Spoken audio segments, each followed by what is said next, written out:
Hello friends, आज का video आपके लिए काफ़ी इन्फॉर्मेटिव होगा क्योंकि हम जानेंगे ऐसे 3 कारणों के बारे में जो आपको, अगर आपको आईपीओ का अलॉटमेंट चाहिए तो उस पर ध्यान देना बहुत ज़रूरी है, क्योंकि ये वो बेसिक कॉमन रीजंस हैं जिनकी वजह से आपको अलॉटमेंट नहीं मिलता।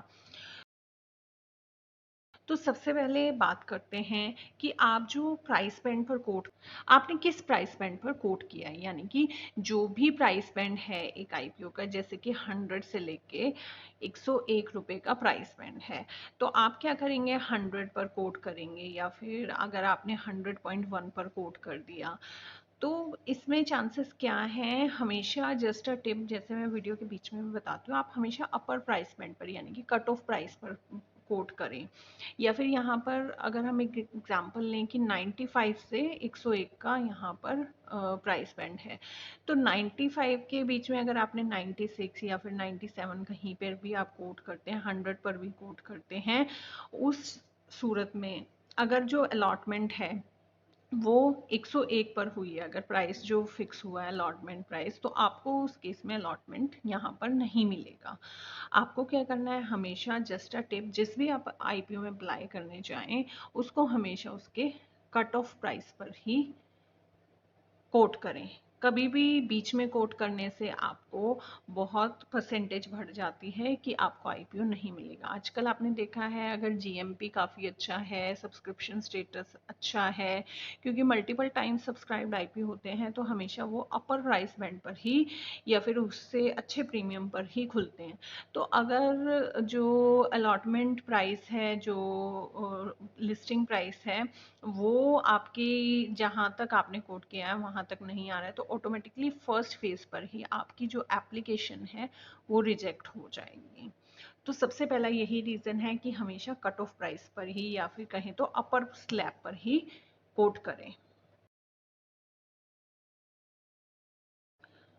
सेकंड रीज़न हो सकता है कि आप जो है मल्टीपल अकाउंट से डेफिनेटली अप्लाई कर रहे होंगे, क्योंकि जो आप अगर मल्टीपल एप्लीकेशन यानी कि मल्टीपल आपने एप्लीकेशन अप्लाई की हैं लेकिन पैन नंबर जो दिया है वो सेम किया है, जैसे कि अगर आपने अपस्टॉक्स में भी अकाउंट ओपन कराया है, ज़रोधा में भी अकाउंट ओपन कराया है, शेर खान में भी आपका अकाउंट है, आप 3 अकाउंट से अप्लाई कर रहे हैं, आपका भी आपकी वाइफ का भी है, तो आप क्या करेंगे, एक ही पेन से यानी कि अपने ही अकाउंट से आप क्या करेंगे, पेन से यहाँ सब जगह अपनी एप्लीकेशन दे देंगे।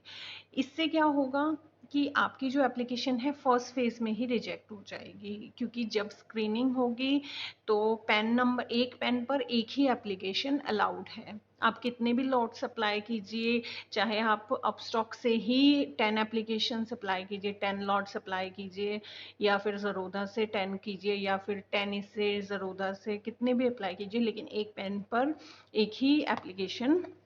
जो है वो अभी मैंडेट है। तो आप क्या कीजिए, मल्टीपल अकाउंट से अप्लाई कीजिए, यानी कि मल्टीपल पैन नंबर से अप्लाई कीजिए। आप अपने फैमिली मेंबर्स के अकाउंट ओपन करा सकते हैं और उन मल्टीपल पैन नंबर से आप अगर अप्लाई करेंगे आईपीओ में तो डेफिनेटली आपका फैमिली आईपीओ कहीं ना कहीं निकलेगा और आप बना सकते हैं एक शानदार लिस्टिंग।